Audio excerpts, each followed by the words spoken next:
Hello everyone, I welcome you back to this channel Civil Spotlight, and today we are going to start a new subject, that is highway engineering. This is lecture 1 part 1. We are starting the basic introduction for highways.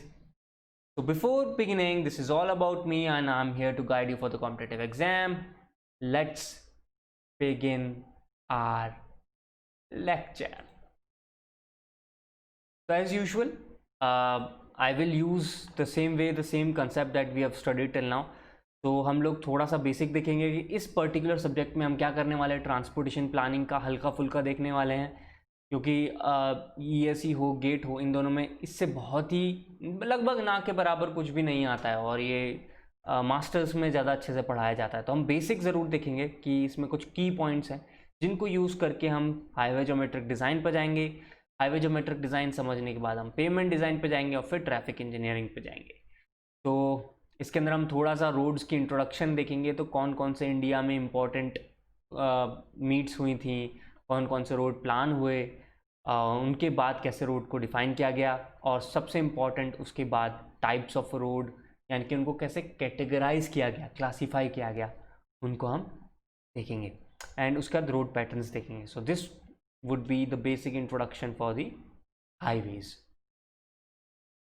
तो हम start करते हैं थोड़ा history से। सबसे बात आता है कि इंडिया में बहुत पुरानी कुछ सिविलाइजेशन है, मोहनजोदारो हो गई या हड़प्पन सिविलाइजेशन, उनके अंदर जैसे कि हमें पता है उन सिविलाइजेशंस में ऑलरेडी रोड्स एग्जिस्ट करती थी। एंड एक बुक है जो कौटिल्य ने लिखी थी, अर्थशास्त्र। देखो, कम से कम इतनी चीज़ें तो याद रख लो, कई बार जीएस में भी पूछ लेते हैं ऐसी चीज़ें।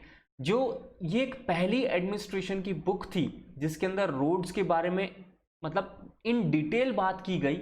साथ में आप ये जान के बड़े मतलब यू विल बी एस्टोनिश्ड कि उसके अंदर ट्रैफिक के बारे में भी बात की गई थी, कैसे पेडेस्ट्रियन ट्रैफिक, बुलेट कार्ड, इन सबको मैनेज किया जाए, कहाँ उन्हें अलाउ किया जाए कि स्टेशन हो सकते हैं, या बाहर से कोई बिजनेसमैन यानी कि व्यापारी आ रहा है तो वो कहाँ रुकेगा, कैसे रुकेगा। Everything was well designed, administered. तो आप ये समझ सकते कि एंशिएंट इंडिया कितना एडवांस था when it comes to design, architecture and maintaining particular system. So traffic से रिलेटेड काफ़ी कुछ नॉलेज अर्थशास्त्र में कौटिल्य ने लिखी है। अब बात करते हैं जब इंडिया में मुग़ल पीरियड आया, तो मुग़ल पीरियड के अंदर भी काफ़ी रोड्स हैं उनको काफ़ी इम्प्रूव किया गया और लिंक्स बढ़ाए गए। तो रोड लिंक जैसे कि नॉर्थ से वेस्ट और ईस्टर्न एरियाज़, जो गंगेटिक प्लेन्स थे हमारी गंगा के ऊपर, उनके ऊपर काफ़ी बड़ी रोड्स बनाई गई मुग़ल पीरियड में। एंड जो ब्रिटिश रूल था उसके अंदर तो पता ही है, तब तक तो मॉडर्न इंडिया की एक फाउंडेशन डलनी शुरू हो गई थी। तो roads were given much more importance in the British era. और फिर तो सबसे बड़ा एग्जाम्पल जो माना जाता है आज भी, ग्रैंड ट्रंक रोड, ये तो हम बचपन से पढ़ते ही आए हैं, ये that was constructed during British rule. So अब बात करते हैं, ये सब हो गया, हल्का फुल्का पता लग गया, हाँ बहुत ग्लोरीफाइड हिस्ट्री है और रोड्स हमेशा इंपॉर्टेंट रही हैं ह्यूमन सिविलाइजेशंस के लिए, ठीक है। बट अब हम मॉडर्न वे ऑफ डिज़ाइन की बात करेंगे कि आज हम किस वे से रोड को डिज़ाइन करते हैं, या किस तरीके से उसको अप्रोच करती, किस तरीके से उसका डिज़ाइनिंग होनी चाहिए।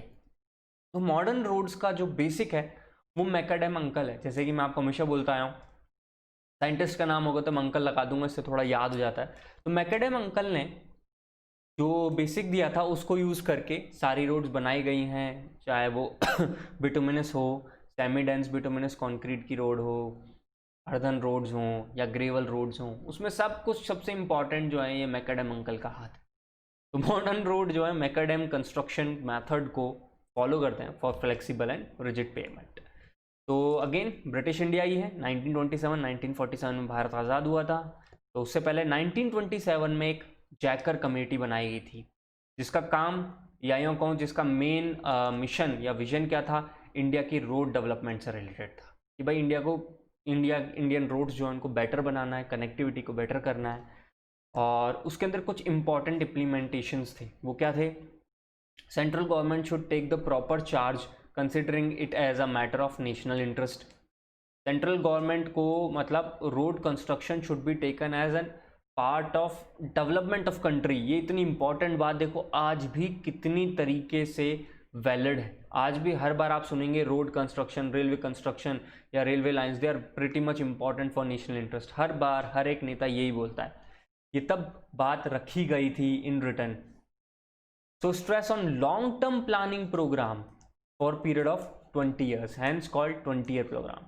तो अंग्रेजों ने पहली बार रोड से रिलेटेड हम कह सकते हैं, उन्होंने कहा 20-20 ईयर के अंदर अपन एक प्लान बनाएंगे, उसे एग्जीक्यूट करेंगे, फिर उसको एनालाइज कर लेंगे, कुछ भी जो सीखा, फीडबैक या जो भी, फिर उसके बाद उसको और बेटर बनाएंगे एंड अगेन 20 ईयर्स के लिए अप्लाई करेंगे। मतलब 20 ईयर्स के काफ़ी प्लान बनाए गए। पहली बार कब हुआ ये? 1927 में जयकार कमेटी के अंदर। इस पर क्वेश्चन आ चुका है भाई, पूछ लेते हैं कि सबसे पहली कौन सी कमेटी जिसने रोड बनाने से रिलेटेड ये वर्क उठाया, तो जयकर कमेटी, एटलीस्ट इतना पता रखो। तो एक रिकमेंडेशन दी गई, holding of periodic road conference to discuss about road construction and development. This pave the way for the establishment of semi official technical body, जो आज भी वैलिड है और आज भी हमारे बहुत सारे कोड बना चुकी है, Indian road Congress in 1934। Committee suggested imposition of additional taxation. आज भी देखो अपने पेट्रोल डीजल पे वैट लगता है कि नहीं, और सेंट्रल आजकल अपना खुद का एक चार्ज लेती है। तो मोटर ट्रांसपोर्ट आप रजिस्टर कराने जाते हो, उस पर थोड़ा सा आपसे ज़्यादा टैक्स लिया जाता है गवर्नमेंट की तरफ से, और एडिशनल टैक्स जैसे पेट्रोल डीजल फ्यूल के ऊपर, ये सब पहले 1927 में जयकर कमेटी में हो चुका था कि भाई हाँ हमें टैक्स लेना है और रोड्स को बेटर बनाना है। ये लाइसेंस फी, मोटर व्हीकल टैक्स, ये सारे के सारे लिए जाएंगे और ये development fund central road fund में ऐड कर दिया जाएगा और वहाँ से फंड लिया जाएगा, यूटिलाइज किया जाएगा for the construction of road. जो चीज़ तब इम्प्लाई की गई थी आज भी वो वैसे की वैसे कंटिन्यू हो रखी है। अब बात करते हैं कि इंडिपेंडेंट इंडिया में इससे रिलेटेड इस जयकार कमेटी का एक पॉइंट कंटिन्यू था। उन्होंने कहा था कि हम R&D से रिलेटेड यानी कि डेवलपमेंट से रिलेटेड एक काम करेंगे, बट वो ढंग से इम्प्लीमेंट नहीं हुआ। तो इंडिपेंडेंट इंडिया 1950 में एक इंस्टीट्यूट फॉर्म किया गया जिसका नाम है CRRI, central road research institute. ये न्यू दिल्ली में है। तो ये काफ़ी हेल्प करता है IRC की for the establishment of newly जो भी न्यू कंसेप्ट्स डेवलप किए गए हैं वेरियस जगहों पर, उन्हें ला के या कोड की फॉर्म में उन्हें शक्ल दे के कि वो इंजीनियर्स तक पहुंच सके। अब इसके बाद 20 ईयर्स बीतते हैं और हमारे सेकंड कॉन्फ्रेंस जो होती है वो नागपुर में होती है, इसलिए उसको नाम दिया गया है नागपुर रोड कांग्रेस या नागपुर रोड प्लान, ऐसे भी कहते हैं। ये फर्स्ट 20 ईयर डेवलपमेंट प्रोग्राम था जो यहाँ से यहाँ तक यानी कि 1943 से 1966 की बात की गई थी। तो इसमें पहली बार अटेम्प्ट किया गया था to prepare coordinated road development program in a planned manner. अभी तक हाँ हो गया जयकार कमेटी, बस बात हुई, स्टार्ट हो गए, हम करेंगे, बट अभी तक ऐसी कोई प्लानिंग नहीं थी कि स्टेट की रोड अलग होगी, नेशनल हाईवेज होंगे, मतलब ऐसी कोई भी चीज़ कभी इंट्रोड्यूस नहीं की गई जयकार कमेटी में। तो वो सबसे पहले कब आई? वो आई नागपुर प्लान के अंदर। उसके अंदर पहली बार डिफाइन किए गए, मतलब रिटर्न फॉर्म में डिफाइन किए गए कि नेशनल हाईवे क्या है, स्टेट हाईवे क्या है, डिस्ट्रिक्ट रोड्स क्या है, विलेज रोड्स क्या है और वो क्यों इंपॉर्टेंट हैं, उनके बारे में डिफाइन किया गया। जैसे कि national highway will pass through states places having national importance for strategic, administrative and other purposes. जबकि जो स्टेट हाईवे थे वो अदर मेन रोड्स जो हैं स्टेट की उनको कनेक्ट करेंगे। डिस्ट्रिक्ट रोड्स जो हो गई would take the traffic from main roads to the interior of district according to the importance. Some are considered as major district road and other as the minor district road या simple other district roads. other district roads ज़्यादा famous है, तो major district roads और साथ साथ में other district roads। फिर आए विलेज रोड। मतलब आप पहली बार डेफिनेशन देख पाए हो on the basis of importance और strategic location of a place. उसके बाद 1961 में आया बॉम्बे प्लान, यानी कि बॉम्बे रोड प्लान। ये अगेन 20 ईयर्स बाद आया। इसके लिए 1961 से 1981 का टाइम पीरियड था अप्लाई करने का। फिर अब हम वैसी बातें करने लग गए टारगेट वाली, जैसे कि हमने 10 लाख किलोमीटर बनाने हैं, ये करना है, जो आज आप देखते हैं 2020 के अंदर कि हाँ हमारा प्राइम मिनिस्टर आता है 15 अगस्त बताया हमने 3 लाख किलोमीटर रोड बनाई है बनाई, मतलब अब वो टारगेट्स की फॉर्म में बात करने लगे, हमारे पास डिफाइन हो गया कि रोड ऐसी हैं। हाँ, डेफिनेशन जो यहाँ से आई है लास्ट टाइम पे नागपुर प्लान से वो सेम कंटिन्यू हो रही है बॉम्बे प्लान में भी। The rural roads were specific attention, scientific method for construction was proposed for rural roads, मतलब हम बोलने लगे हाँ भाई मैकाडैम के बेसिस पे अब अच्छी रोड्स बनानी है भाई, वहाँ पे अच्छा ट्रैफिक होना चाहिए रूरल एरियाज़ के अंदर भी। और नेसेसरी जो टेक्निकल एडवाइस है वो जो पंचायत हैं should be given by state PWDs, और आज भी यही फॉलो हो रहा है। स्टेट की PWDs they give special, I would say most important attention to all the village roads, और जितनी भी नेशनल हाईवेज हैं उनको तो NHAI ले चुका है आज की तारीख में। पहले वो कभी CPWD के पास थी, उसके बाद NHAI बना, वो NHAI ले चुका है, एक्सप्रेसवेज NHAI ले चुका है, CPWD का बस अब सेंट्रल बिल्डिंग्स रह गई हैं, उनका मेंटेनेंस रह गया है। तो ये इंपॉर्टेंट पार्ट हो गया। अब बात करते हैं लखनऊ रोड प्लान की, जो अब तीसरा आया और बहुत इंपॉर्टेंट है। इसमें पहली बार हमको ऐसा लगा कि इंडिया जो है ग्रो कर रहा है, और उस ग्रोथ पैटर्न के अकॉर्डिंग हमें रोड डेवलपमेंट को ढंग से प्लान करना होगा। तो that was done in Lucknow road plan in 1984। तो इसके कुछ गोल्स थे जो मैं यहाँ लिख रहा हूँ, एटलीस्ट ये सब लिख लेना, आप पढ़ोगे ऐसे भी सिंपल जैसे नोवेल पढ़ते हो यार, कोई या स्टोरी बुक भी पढ़ते हो, तो मतलब सिंपल वे में भी आप पढ़ोगे तो आपको याद हो जाएगा, इसलिए मैंने बहुत इंपॉर्टेंट चूज करके पॉइंट्स लिखे हैं, सब कुछ कहाराम कहानी नहीं लिखी हुई है यहाँ पे। तो क्या इंपॉर्टेंट गोल्स है? One of the goals contained in the plan was that expressways, आप देख रहे हो अभी तक नेशनल हाईवे की बात हुई थी, फर्स्ट टाइम हमने बात की नहीं यार हमें एक्सप्रेसवेज चाहिए, should be constructed on major traffic corridors to provide speedy travel।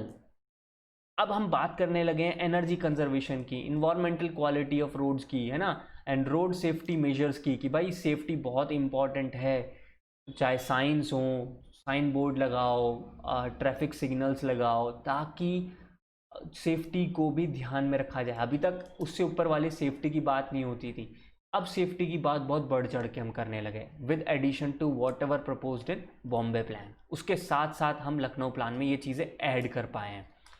It aims at improving the transportation facilities in villages, towns, etc., such that no part of country is farther than 50 kilometre from national highway. तो आज तो आपको पता ही है कि world के one of the, हम कह सकते हैं कि इंडिया में बहुत ज़्यादा, इनफैक्ट हम शायद सेकंड कंट्री हैं जिसके पास इतना बड़ा रोड नेटवर्क है।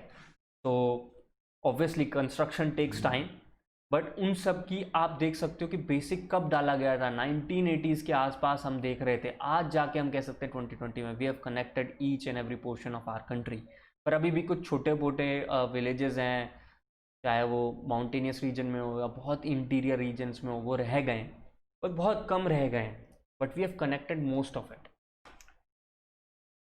तो ये बेसिक प्लान्स हैं जो आपको याद करने, आप पेपर में क्या आता है सीधे ही पूछ लेते हैं, अच्छा बताना सबसे पहले कौन से प्लान के अंदर national highway state highway define किए गए थे, अच्छा नागपुर प्लान में किए गए थे। तो ऐसे क्वेश्चंस पूछ लेते हैं, इसलिए मैंने सोचा कि बेटर वे में आपको रिप्रेजेंट करके यहाँ दे देता हूँ instead of showing these things in form of questions, फिर वो आपको रटना पड़ जाता है समझने की बजाय। सो सबसे इंपॉर्टेंट जो था, लखनऊ प्लान ने और बेटर रोड को क्लासिफाई कर दिया। कैसे? देखो, उसने बोला अर्बन रोड है, और साथ में जो पहले चल के आ रहा था जिसे मैं यहाँ नॉन अर्बन कहता हूँ, क्योंकि मुझे समझ नहीं आया उसको किस नाम से लिखूँ, और बुक्स में भी, या आप कहीं भी चाहे NPTEL जाएँ या किसी भी IITs हों, चाहे फॉरेन नेशंस भी हों, वो लोग की अपनी अपनी डेफिनेशन है, पर इंडिया में एक स्पेसिफिक नहीं है कि क्या बोला जाए उन रोड्स को। कहीं बोलते हैं रोड्स ऑफ नेशनल इंपॉर्टेंस, तो national highway, express highway, state highways, इनकी बात करने लग जाते हैं, बट मैं उनको कहना चाहता हूँ एक ब्रॉड अम्ब्रेला टर्म में नॉन अर्बन रोड्स और अर्बन रोड्स। तो लखनऊ प्लान के अंदर हमने अर्बन रोड्स की भी बात की, अभी तक बॉम्बे प्लान के अंदर या जो कंटिन्यू हुआ था बॉम्बे प्लान में नागपुर से, उसके अंदर हमने national highway, state highway, district road और विलेज रोड के फॉर्म में बात की। तो मैं आपको एक ओवरव्यू दे रहा हूँ जो आज भी 2020 में भी वैलिड है, और हम इसी कंसेप्ट को फॉलो कर रहे हैं। तो मैं इसको मेजरली दो पार्ट्स में ब्रेक कर रहा हूँ, नॉन अर्बन एंड अर्बन। अब बात करते हैं नॉन अर्बन क्या है। हमने कहा भाई primary, secondary and tertiary. Primary मतलब नेशनल हाईवेज एंड एक्सप्रेसवेज। तो नेशनल हाईवे के शॉर्ट फॉर्म में अपन NH लिखता दिखेगा आपको हर जगह, तो दैट इज नेशनल हाईवे। तो एक्सप्रेसवेज एंड नेशनल हाईवे को बोला गया है प्राइमरी। सेकेंडरी में बोला गया है state highways and major district roads. And tertiary में बोला गया है it is ordinary district road and village road, ODR and VR।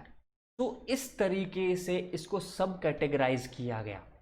अब आप कहेंगे सर अर्बन रोड के बारे में भी दिखा दें थोड़ा सा, तो वो देखो अर्बन रोड की बात की जाए तो इसको भी ब्रॉडली क्लासिफाई किया गया आर्टीरियल रोड, सब आर्टीरियल, कलेक्टर रोड और लोकल स्ट्रीट रोड में। अब ये वाली तो ऊपर जो है बाय नेम आपको समझ में आ जाती हैं, बाय नेचर भी आप समझ जाते हो, बस मैंने ऊपर दिखा दिया आपको समझ में आ गया। बट ये जो वर्ड्स हैं आर्टीरियल, सब आर्टीरियल, ये समझ नहीं आता है, जल्दी से याद भी नहीं रहता है, क्योंकि इसकी स्पीड्स भी आपको याद रखनी पड़ती हैं। कई बार वो पूछ लेते हैं कि इनकी स्पीड्स किस किस रेंज की हैं। तो यार मैंने सोचा एक बेटर वे में एक रिप्रेजेंट करता हूँ। ये आपकी कॉलोनी है से, इस कॉलोनी में ये आपका घर है, इस घर में ये रूम है और ये आपका बेड है जिस पर आप मस्त तान खूटी पड़े हो अपना स्मार्टफोन हाथ में पकड़ के और मस्त कुछ भी देख रहे हो। अब आपको लगता है कि मेरे को जाना है, कॉलेज जाना है, या मुझे कोचिंग जाना है, या मुझे रिसर्च लेबोरेटरी जाना है, जहाँ पे भी जाना है। तो आप उठते हैं, घर से बाहर निकलते हैं, अपनी बाइक, अपना व्हीकल तैयार करते हैं और इस रोड पे जो आपके घर के बाहर जा रही है इसे कहते हैं हम लोकल रोड। तो आप उठ के आ गए हैं लोकल रोड के ऊपर, अपनी बाइक स्टार्ट कर रहे हैं और आप चलना शुरू करते हैं। तो इस कॉलोनी वाली रोड से निकल के आप एक थोड़ी बड़ी रोड पे आते हैं जिन पे हर एक कॉलोनी की रोड मैच मतलब आके लग रही होती है। इनफैक्ट मैं कहूँगा कि आपका ट्रैफिक जो है इनके ट्रैफिक के साथ मिक्स हो रहा होगा, यानी कि ये भी एक कॉलोनी है, यहाँ पे भी एक कॉलोनी है, यहाँ पे भी एक कॉलोनी है, इधर भी कॉलोनी है, सबसे लोग आ रहे हैं। तो ये किस जगह पे आ रहे हैं? ये लोकल रोड से चल के आ रहे हैं कलेक्टर रोड पे। अब आपको समझ में आ गया ना क्यों कहने से कलेक्टर। यहाँ पे सारा की सारा ट्रैफिक डिफरेंट डिफरेंट कॉलोनीज से, हाउसेज से क्या हो रहा है? कलेक्ट हो रहा है। अब आप ऐसा कोई हार्ड एंड फास्ट रूल मत बनाना कि कलेक्शन रोड के ऊपर कोई हाउस नहीं हो सकता, नहीं, यहाँ पे भी हाउसेज होते हैं। बट इसीलिए मैंने कहा था अप्रोक्सीमेटली इस तरीके से क्लासीफाई किया गया है। इसको ब्रॉडली अपन या इन जनरल टर्म्स में ऐसे देख सकते हैं। तो इन जनरल हम कह रहे हैं local and then collector road. ठीक है यार, कलेक्टर रोड पे आ गए। अब कलेक्टर रोड से निकल के यहाँ पे आप किस स्पीड पे चल रहे होंगे? 30 to 40 किलोमीटर पर आवर की स्पीड पे चल रहे होंगे। आपने सुना भी होगा अपनी कॉलोनी में आपकी स्पीड ऑफ व्हीकल अपने आप धीरे हो जाता है। फिर उसके बाद आप जब यहाँ कलेक्टर रोड पे आ जाते हैं तो it reaches to 50 to 55 kilometre per hour, थोड़ी बढ़ जाती है। उसके बाद और थोड़ी एक बेटर रोड पे आते हैं जहाँ पे उसकी वाइडिंग विड्थ जो होती है वो ज़्यादा होती है, वहाँ पर ज़्यादा ट्रैफिक मनूवर्स देखने को मिलते हैं, ज़्यादा ट्रैफिक होता है। और ऐसी रोड्स को हम कहते हैं सब आर्टीरियल रोड्स। तो यहाँ पे स्पीड कितनी है? 60 to 65 किलोमीटर्स पर आवर। तो यानी कि बहुत सारी ऐसी कलेक्टर रोड्स हैं जो कि सब आर्टीरियल रोड्स को जोड़ रही होंगी। तो ये देखो एक और कलेक्टर रोड बनाई मैंने, यहाँ बनाई। तो ऐसे बहुत सारी सब आर्टीरियल कलेक्टर रोड सब आर्टीरियल रोड में आके सारा ट्रैफिक मर्ज या डाइवर्ज कर रही होंगी। अब सब आर्टीरियल रोड के बाद ट्रैफिक कहाँ जाएगा? आर्टीरियल रोड पे, जहाँ पे स्पीड और हाई हो सकती है 100 to 80 किलोमीटर पर आवर। तो ये देखो हम आ गए बहुत सारी सब आर्टीरियल रोड से कनेक्टेड आर्टीरियल रोड पे। तो ये आर्टीरियल रोड है, मल्टी लेन रोड है। यहाँ पे ज़्यादा बड़े बिजनेस सेंटर्स हैं, कमर्शियल स्पेसेस हैं, यानी कि मॉल्स हो गए, एजुकेशनल इंस्टीट्यूट्स हो गए, ऐसे बड़े बड़े सब चीज़ें हैं जहाँ पे बहुत ज़्यादा ट्रैफिक जो है, हैवी ट्रैफिक फ्लो कर रहा है, यानी कि जा रहा है, आ रहा है, उसे कह रहे हैं आर्टीरियल रोड। आई होप अब आपको रटना नहीं पड़ेगा कि ये कौन कौन सी टाइप्स ऑफ रोड है, कैसे आ रही हैं। तो एक बार आप ये बना लोगे ना, दिमाग में बैठ जाएगा। तो these are urban and non urban road classification as per our Lucknow plan. तो एटलीस्ट ये याद रखना, लखनऊ प्लान में ही पहली बार अर्बन रोड्स की बात की गई थी ढंग से, अच्छे से, विद प्लान। अब आ गए, ठीक है। इसके साथ साथ क्या सर रोड पैटर्न्स के ऊपर भी बात की गई? बिल्कुल। अब बहुत खुल के अब हम डेवलपमेंट की बात कर रहे हैं, अब हम रोड सेफ्टी की बात कर रहे हैं, अब हम प्लानिंग की बात कर रहे हैं, इन्वायरमेंट की बात कर रहे हैं, अब हम आगे आ चुके हैं काफ़ी, तो हम पैटर्न्स की भी बात कर रहे होंगे। तो पहली बार आपको बहुत मतलब डिज़ाइन के अंदर पैटर्न्स की बात देखने को मिलेगी। यानी कि इन्होंने कई तरह के पैटर्न्स जो है रोड पैटर्न्स, इनको एक्सेप्ट किया या कहूँ कि बताया कि इंजीनियर्स इनको फॉलो कर सकते हैं, और कईयों के बारे में उनके पॉजिटिव नेगेटिव्स लिखे, कौन सा पैटर्न कहाँ यूज़ कर सकते हैं, ऐसे सब कुछ। तो अभी तो बेसिकली ये देख सकते हो कौन कौन से रोड पैटर्न्स है। एक है रेक्टेंगुलर और ब्लॉक पैटर्न। ये रेक्टेंगुलर पैटर्न है जिसके अंदर ये जैसे कि ये आपको दिख रहा है कि सेंट्रल बिजनेस एरिया है, अब यहाँ पहुँचना है, तो ये बहुत सारी मेन रोड्स हैं। मैंने आपको कहा था कि आर्टीरियल टाइप ऑफ रोड हो गई यहाँ पे। यह आपका बिल्टअप एरिया यानी कि आपकी कॉलोनी है, उसमें बहुत सारे हाउसेज हैं, वो अपने घर से निकलेगा अपने यहाँ पे, जो वहाँ पे भी ये बिजनेस सेंटर है यहाँ पहुँचेगा, और बहुत सारे इनके अंदर क्रॉस रोड्स होंगे। तो दीज वर रेक्टेंगुलर और ब्लॉक पैटर्न। सिमिलर कंसेप्ट पे आ गया हेक्सागोनल पैटर्न। इसके अंदर भी एक पोर्शन में एक बिजनेस एरिया है या यहाँ पे जो भी है कमर्शियल एरिया है, और आपकी कॉलोनीज़ हैं यहाँ पे, तो आप निकल के जा रहे हैं उस पर्टिकुलर बिजनेस एरिया तक। एक और पैटर्न जो है वो बात की जाती है वो रेडियल और स्टार पैटर्न की। तो इसके अंदर क्या होता है, जो बिल्टअप एरियाज़ हैं ये तो रेक्टेंगुलर पैटर्न फॉर्म को फॉलो कर रहे हैं, यानी कि आपने कई बार ऐसा देखा होगा छोटे छोटे जहाँ पे रोड्स ऐसे एक्यूट एंगल पे मिल रही होती हैं, वहाँ पे हाउसेज ऐसे होते हैं, आपको अजीब लगता होगा ये क्या बना देते हैं। ये एक्चुअली एक पैटर्न और ब्लॉक पैटर्न को फॉलो करने की कोशिश कर रहे हैं। तो यहाँ बेसिकली है कॉलोनी के अंदर तो आपको रेक्टेंगुलर सिस्टम दिख जाएगा, बट जैसे ही आप ये रोड के मर्जिंग या कहूँ मीटिंग पॉइंट पे मिलते हैं, जहाँ पे ट्रैफिक मर्ज और डाइवर्ज होता है, मर्जिंग पॉइंट पे मिल रहे हैं, तो यहाँ पे आप देख सकते हैं कि कहा जा सकता है कि हाँ ये सेंट्रल बिजनेस एरिया है। तो ये भी कई बार फॉलो हुआ है कई सिटीज़ की डिज़ाइन में। इनफैक्ट बड़ी बड़ी सिटीज़ जैसे पेरिस वगैरह, वहाँ पे भी आपके ये सिस्टम फॉलो हुए हैं। अब ये सब पुराने हैं, मतलब हो गए वहाँ पे, अब स्टैब्लिश हो चुका, उसको तोड़ थोड़ी देंगे, तो है मतलब ये सिस्टम भी एग्जिस्ट कर चुका है। एक और सिस्टम है जो है रेडियल या यूँ कहूँ star and circular pattern. Simple है, स्टार कैसे, ये देखो यार रोड्स हो गई स्टार की फॉर्म में, सर्कुलर की फॉर्म में आप समझ ही रहे हो कि सेंटर्स तो सेंटर पॉइंट पे आ गए हैं, और कॉलोनीज़ जो हैं आउटर पोर्शन में एग्जिस्ट कर रही हैं। देखिए वो पोर्शन भी हो गया। एक और पोर्शन है रेडियल और स्टार एंड ग्रिड पैटर्न। तो अगेन रोड्स जो हैं वो ग्रिड पैटर्न में चली जा रही हैं, और ये फोकल पॉइंट जो है ये बिजनेस सेंटर है, और बाकी सब जगह कॉलोनीज़ हैं, तो यहाँ से लोग निकल के बिजनेस सेंटर की तरफ आपको जाते दिखेंगे। तो हर एक पैटर्न की अपनी एक एडवांटेज है और डिसएडवांटेज है, उसको इन डेप्थ हम बाद में डिस्कस करेंगे। यहाँ तो बस इंट्रोडक्शन के लिए था कि आप लोगों को एटलीस्ट पता तो रहे क्या हो रहा है, कितने टाइप के रोड पैटर्न्स हैं, क्या है। सो इसी के बेसिस पे ऑल्दो देखो, अब मैं साफ बोलता हूँ, ये 1983 19 तो आपको 83 में जब इतनी बात कर रहे हैं, 1983 में अपन ने बात की, इस टाइप का रोड प्लान आया, ये आया वो आया, तो ये सब बहुत पुराने क्वेश्चंस हो गए हैं कि हाँ यार ये वहाँ पे हुआ। और उसके बाद आपको इस टाइप के क्वेश्चन 1990s के ईएससी के पेपर्स में देखने को मिलते थे, बट एक दो बार पूछ लिया तो फिर दिक्कत हो जाएगी। तो एटलीस्ट आप एक फॉर्मूला तो देख लो, या पुराने 25 ईयर्स ऑफ क्वेश्चन लगाओगे तो आप परेशान हो गए कौन सा फॉर्मूला पैदा कर दिया। तो उसी के लिए मैं नागपुर प्लान के बेसिस पे देख रहे हो, नागपुर प्लान की बात करो, नागपुर प्लान के बेसिस पे गिवन फॉर्मूले को इंपेरिकल फॉर्मूले का है वुड से यहाँ पे दिखा रहा हूँ। उसने लिखा है the total length of first category, primary category और मेटल्ड